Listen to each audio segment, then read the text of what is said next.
Pemerintah Aceh kembali mendapatkan opini wajar tanpa pengecualian atau WTP terhadap laporan keuangan pemerintah Aceh tahun anggaran 2021.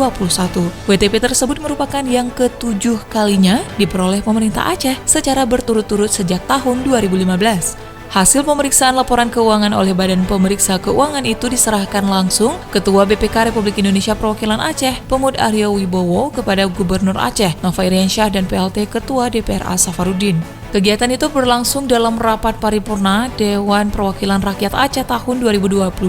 dalam rangka penyerahan laporan hasil pemeriksaan Badan Pemeriksa Keuangan atau LHP BPK atas laporan keuangan pemerintah Aceh tahun anggaran 2021 dan laporan hasil pemeriksaan kinerja atas upaya pemerintah daerah dalam penanggulangan kemiskinan pada sektor pertanian oleh BPK Republik Indonesia Perwakilan Provinsi Aceh, Kamis 28 April 2022. Gubernur menyebut dengan telah diserahkan laporan hasil pemeriksaan atas laporan keuangan pemerintah Aceh tahun anggaran 2021 oleh BPK RI, pihaknya meyakini bahwa rekomendasi atas laporan hasil pemeriksaan laporan keuangan pemerintah Aceh tahun anggaran 2021 dan laporan hasil pemeriksaan kinerja atas upaya pemerintah daerah dalam penanggulangan kemiskinan oleh BPK RI dapat mewujudkan sistem pemerintahan Aceh yang lebih baik, clean government, dan good governance dalam pengelolaan keuangannya, serta dapat memberikan dorongan dan motivasi untuk terus memperbaiki tata kelola pemerintahan dengan mengedepankan kesejahteraan masyarakat.